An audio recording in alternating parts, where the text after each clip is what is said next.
Olá, aqui é Cláudia Manfrim, psicóloga e pedagoga, e esse aqui, se eu não me engano, eu falo sempre errado, é o 10º episódio do podcast Nem Tudo é Culpa da Dopamina.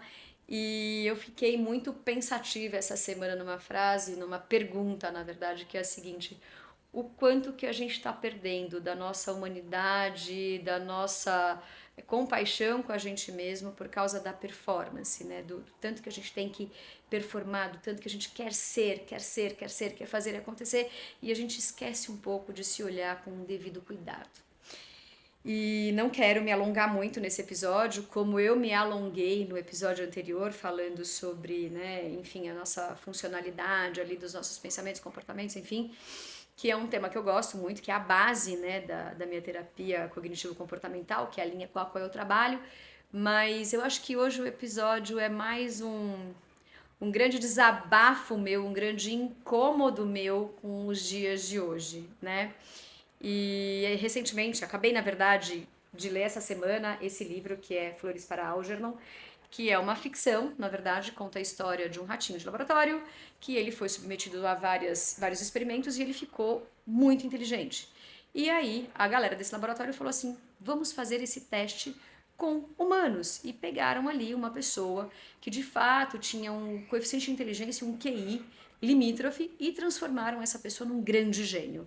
Ele ficou muito inteligente, ele ficou tão inteligente que ele superou os mestres, os médicos, os pesquisadores. E enfim, e aí esse livro é muito interessante porque ele vai mostrando, né? É um auto relato ali do personagem principal, que é o Charlie Gordon, e ele vai relatando, e é legal porque tem os erros de português dele, de quando ele não era uma pessoa ainda, né, muito inteligente, enfim, então ele escreve tudo errado, os autos relatos, e aí você vai acompanhando, né, o processo dele de melhoria de QI muito na escrita. Então é um livro muito interessante, é um livro muito inteligente na escrita, mas é um livro extremamente provocativo. Por quê? Quando o Charlie ele consegue ter ali uma inteligência além do normal, ele perde a capacidade humana dele, ele perde na verdade a humanidade, a compaixão, a empatia. Ele fica uma pessoa extremamente crítica, racional e em muitos momentos desumana. E eu tenho observado muito, né, justamente algo similar nos dias de hoje com relação ao nosso desempenho, tanto da gente com a gente mesma, quanto da gente para com as outras pessoas. E aí, casando as minhas loucuras de Cláudia, eu também tô lendo, eu tô até marcando já, eu também tô lendo esse livro, que é Ansiedade por Alto Desempenho, que eu comecei a observar, né, algumas coisas desse livro, das experiências que eu tenho vivido na clínica com amigos e com pessoas, que eu falo, gente, o mundo de hoje tá tão maluco por performance e por desempenho que as pessoas estão ficando muito criteriosas com ela e deixando de se olhar com certo cuidado e com uma certa compaixão. Então, as pessoas se cobrando em excesso, querendo só desempenho, desempenho, desempenho e ser tanto algo que elas esquecem de viver o dia a dia delas. E aí a gente percebe muito isso, fazendo um link com o episódio passado, muito pelos nossos pensamentos e pelo meio que a gente vive. Teve um dia que um amigo meu falou assim pra mim: ai, Cláudia, você faz muita coisa, muito esporte. Aí quem faz um monte de coisa não faz nada bem, não performa em nada. Aí eu olhei para ele e falei assim: mas quem disse que eu quero performar em alguma coisa? Né? Quem diz que eu quero ser uma pessoa maravilhosa em todos os esportes que eu faço? Porque a intenção de eu praticar tudo isso que eu pratico não é ter uma alta performance, é cuidar de mim. Aí uma outra amiga minha falou assim pra mim: nossa, eu não consigo entender como que você consegue correr assim sem treinar corrida e ter alguma prova em mente. Eu não consigo treinar sem um objetivo, porque aí eu falei pra ela assim: porque o objetivo dos meus esportes, da minha corrida, sou eu. É a minha qualidade de vida, é a minha saúde, é o meu prazer em estar ali naquele momento correndo. Gente, eu gosto muito de correr. Eu gosto muito de jogar tênis, eu gosto muito de nadar. Eu nado mal pra caramba, eu não jogo tênis bem, aqui do meu lado fica o meu piano, eu também não toco piano bem, mas eu faço isso pelo simples fato de um autocuidado. Claro que eu quero melhorar, Claro que eu quero sentar no piano e tocar uma música e cantar a música, eu quero correr, baixar meu pace, é muito gostoso. Mas enquanto a gente tem uma grande pressão para performance, a gente na verdade está indo contra tudo que a gente queria. O tanto que tem uma frase nesse livro que eu acho muito boa aqui na capinha de trás aqui, ansiedade não é o preço de admissão para o sucesso. Isso significa que viver sob estresse e autocrítica não é o custo necessário para ter alta performance. E é isso que eu tenho observado muito das pessoas. Um custo muito grande, um sofrimento muito grande. Pessoas chorando nos treinos. Pessoas chorando porque não conseguiu, às vezes, cumprir uma prova da forma como ela queria. E isso eu tenho ficado com um certo sentimento de compaixão. E isso vem muito de acordo com o que as pessoas estão se espelhando e se comparando muito no meio em que vive. Porque você abre o Instagram, deu 5 horas da manhã, você já viu alguém que já escalou Everest, que tomou seu iogurte proteico, que passeou com seu cachorro, enfim, correu 50 quilômetros, andou de bike, nadou e tá com o cabelo escovado. É muito difícil quando a gente coloca esse método de comparação e o nosso pensamento começa a funcionar da seguinte forma: eu não consigo performar dessa forma, eu não consigo ser essa pessoa, eu não consigo fazer isso. E aí eu acredito nisso e coloco uma comparação muito maluca, mas você não está sabendo qual que é o estilo de vida daquela pessoa. Eu, Cláudia, trabalho da minha casa e sou autônoma, então eu consigo, por exemplo, ter uma maleabilidade de horário que às vezes outra pessoa não consegue ter. E aí, às vezes, as pessoas acabam comparando alguma coisa nesse sentido. Ah, mas, gente, eu consigo, mas ninguém vê que eu trabalho até 9 da noite, 8 da noite. Então, tudo, a comparação, tá deixando a gente muito maluca com isso aqui e tirando o carinho e o cuidado que eu tenho que olhar para mim mesmo. Vejo pessoas se estrupiando para dar conta de alguma coisa que eu não sei nem se foram elas mesmas que escolheram ou se escolheram por ela observando, né, no ambiente que ela está inserida. Então, acredito eu que a gente parar para pensar nos nossos verdadeiros valores, na intenção daquilo que eu estou fazendo, eu consigo já organizar o meu pensamento para não levar tanto para um pensamento extremado de nossa, eu preciso me desempenhar e eu não consigo, trazer para a nossa realidade, onde a gente consegue entrar em contato ali com o que a gente dá conta de fazer, o que é legal pra gente. Eu falo muito assim: ah, mas você não vai fazer isso, você não vai tentar aí baixar seu pace? Gente, não vou tentar, já me machuquei algumas vezes, eu sou feliz correndo, eu gosto de correr, o pace vai ser lucro. Porque isso já vai trazendo de um pensamento dentro de um valor que eu tenho, onde eu olho para mim com uma certa compaixão. Claro, eu não fico a pessoa mais legal do mundo vendo uma galera correr com o pace super baixinho e eu ali, né? Pace tartaruga, mas tudo bem. Eu trago um pensamento equilibrado onde, cara, gostaria, ainda não consigo. É isso que eu tenho hoje. E aí eu entro no lance da consistência para eu conseguir aquilo que eu quero. Então, o olhar para a gente com compaixão, trazer essa humanidade para a gente mesmo, eu acho que é uma falta muito grande nos dias de hoje. Então, entender o que eu quero, o que eu consigo, olhando para os meus pensamentos, porque pegando um contexto completamente fora do esporte. Ah, eu vou ter uma reunião e eu não gosto de falar em público.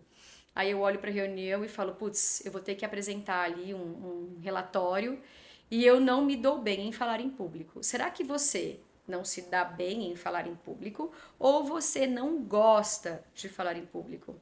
E por isso você se trava ali e aí você criou uma crença irracional de que você não consegue. Ou é só um desconforto que gera em você para você, né, desempenhar maravilhosamente bem. O meu irmão uma vez falou um negócio muito legal. O meu irmão é um médico super reconhecido mundialmente, cirurgião plástico maravilhoso, e ele faz palestras em vários idiomas, em inglês, em espanhol. E aí ele virou para mim um dia e falou assim: cara, eu parei com essa história de ficar achando que eu tenho que ter uma pronúncia muito boa. Eu aprendi que eu preciso entregar um bom conteúdo, né? Porque eu estou dando um curso de uma técnica que eu estou ensinando. Eu preciso entregar bem o conteúdo, mas eu não preciso falar o inglês ou o espanhol de uma forma perfeita, né? Na minha pronúncia perfeita. Porque se eu for querer ali fazer tudo, vai ser um inferno, vai ser muito difícil. Então, o que eu preciso é entregar um conteúdo bom, muito bom, de muita qualidade, mas com um espanhol ou um inglês razoável, com que eu faça com que os outros consigam me entender. E ele falou: Meu, parei com essa história de querer ficar fazendo muito. E é muito isso que eu trago para esse exemplo da reunião. Eu preciso falar em público, eu não gosto de falar em público, mas espera, deixa eu analisar fatos e evidências de outras reuniões que eu já tive que eu consegui performar bem. Eu consegui performar bem. Como é que foi o feedback, o retorno que eu tive das pessoas que participaram? Para a gente ir tirando essa crença que a gente cria e que a gente acredita que a gente é ruim naquilo, que não dá certo com aquilo. Claro, às vezes eu não vou fazer uma palestra maravilhosa, sei lá, igual o Cortella, né? Eu não posso assistir o Cortella e falar, nossa, meu Deus, eu não sou boa em palestra porque eu não falo igual o Cortella, né? Mas espera, qual foi o retorno que dentro da minha realidade, que eu não sou uma palestrante, que eu só estava ali numa reunião da empresa, tendo que mostrar ali algumas questões, né, uns indicativos de alguma coisa. Como que foi que isso foi passado? Dentro do que eu trabalho, do que eu preciso fornecer, como que eu fiz? Pois eu tive bons retornos, eu fiz bem e tudo mais. Tá, então eu passo a reconhecer que não é que eu sou ruim naquilo. Por isso que eu tô falando da compaixão que a gente tem com a gente, tem que ter com a gente.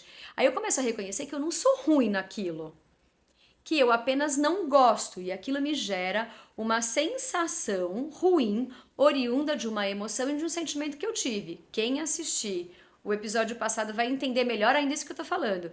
Então eu consigo olhar e falar, é verdade, é a sensação ruim que eu tenho, porque eu não gosto de falar em público, mas eu não fui mal na apresentação. Eu tive um bom retorno e consegui passar com uma certa clareza as informações que eu precisava passar. Então, opa, pera. Não é que eu vou pensar de uma forma diferente e tudo vai virar um pensamento poliana, mas eu vou passar de um pensamento catastrófico para um pensamento equilibrado. Eu vou ter a sensação de que eu não gosto muito, vou reconhecer que eu não gosto muito daquilo, eu vou reconhecer que existe um desconforto, mas eu também vou reconhecer que foi ok, que não foi tão mal e tirar aquela crença de que eu sou ruim naquilo. Então não é para ter um pensamento, nossa, é verdade, foi lindo, poliana, enfim. E também não é para ter aquele pensamento ou tudo ou nada. Não, porque eu vou arrasar e eu vou entregar. Gente, eu não gosto. É para ter esse pensamento equilibrado e para falar, nossa, eu sou péssima mesmo, não vai dar certo, essa reunião vai ser um fiasco. Trazer o pensamento para um equilíbrio. E quando a gente fala de equilíbrio, a gente não fala de ficar na boa, porque quando a gente pensa em equilíbrio, a gente pensa num cara, vamos lá, né? O cara equilibrando, se equilibrando numa corda. Então, como que ele tá? Ele tá com aquela vara enorme, o equilibrista de circo, por exemplo. Ele tá com aquela vara enorme, tentando se equilibrar. Então, ele vai um pouquinho pro lado, um pouquinho pro outro, e ele vai buscando o equilíbrio. O equilíbrio, ele não é uma coisa de extremo conforto. Você vai ter que se esforçar um pouquinho para se manter nele. Então, às vezes, se perguntar, putz, nossa, eu não corro nada, meu pace, sei lá, é 6,5. Pera, você tá correndo. Ah, o pace pode ser aquele que você não está muito satisfeita, porque pode ser que as outras pessoas que correm com você correm no pace muito mais baixo, mas opa, pera, eu já tô correndo. Quero melhorar? Ok, para melhorar o que eu preciso fazer? Eu preciso treinar. Putz, mas às vezes quando eu corro mais, tá. Pra gente conseguir aumentar o nosso cardio, enfim, a nossa potência, a gente precisa de uma constância naquilo que a gente faz. Enfim, e aí você sendo uma pessoa mais generosa com você, mais cuidadosa com você, você tira um pouco dessa ânsia pela performance. E quando a gente se reconhece, se trata com mais cuidado, com mais carinho, a gente consegue trazer essa humanidade pra gente e conseguir atingir resultados que a gente nem imaginava. Sabe aquela história assim? Ah, desencana que dá certo? É meio que isso. Desencana que dá certo. Não é levar o pensamento para uma coisa super positiva e nem levar, que a gente chama isso de pensamento dicotômico, ou tudo ou nada. A gente vai tentar trazer esse equilíbrio, que aí é muito o que vai acontecendo mais pro final do livro, tá? Mas enfim, não vou contar o livro aqui. É um livro que mexeu muito comigo. Eu até tive uma grande dificuldade para terminar de ler ele, porque, enfim, vão acontecendo coisas no final do livro que você vai falando: caramba, será que eu tenho estômago para isso? Eu li uma página e parava. Aí no dia seguinte eu lia mais uma página e parava, porque ele estava de fato me gerando assim. Ah, era um misto de raiva, com dó, com medo, com tristeza, com nossa, com tudo junto. Mas esse livro ele traz, né, essa onda, né, que acontece com a gente quando a gente tem ali essa ansiedade, né, pelo alto desempenho. E tem uma coisa neste livro, no Algernon, aqui na Flores para Algernon, que é muito interessante, que ele acreditava também que ele só ia ser benquisto se ele performasse muito bem, se ele fosse inteligente. Então ele jogou todas as fichas dele na inteligência dele também, porque ele criou esta crença de que se ele fosse uma pessoa que tivesse muito conhecimento, muita sabedoria, fosse muito inteligente, as pessoas iriam gostar dele. E eu percebo que muitas vezes a gente tem uma ansiedade por um alto desempenho muito grande, porque a gente imagina também que se a gente for essa pessoa, nós seremos admirados. Aí todo mundo quer estar sempre nas melhores viagens, fazer as melhores fotos, ter o melhor corpo, correr no melhor pace, trabalhar na melhor empresa, porque a gente acredita muito, infelizmente existe, claro que existe todo um poder sobre essas coisas, mas muitas pessoas colocam todas as fichas nisso, apostando e acreditando que se elas fizerem ou se desempenharem de determinadas formas, elas serão mais aceitas. Será que é bem isso mesmo? Ou é a humanidade, o teu carisma, a tua empatia, a tua generosidade, o teu respeito que vai te aproximar mais das pessoas? Essa é essa mensagem que eu queria passar. Eu acho que esse episódio de hoje foi muito mais um desabafo meu, do meu encontro com os meus verdadeiros valores de vida, do que qualquer outra coisa nesse universo. Enfim, é sobre isso. Qualquer dúvida, qualquer coisa, estou à disposição. Pode mandar esse episódio para quem você quiser, dar seu like, se inscrever, enfim, qualquer coisa. E qualquer coisa me procure também no meu Instagram, @claudiamanfrim, com M de Maria no final. E esse aqui segue o meu episódio do meu grande desabafo. Um beijo, boa semana para todo mundo.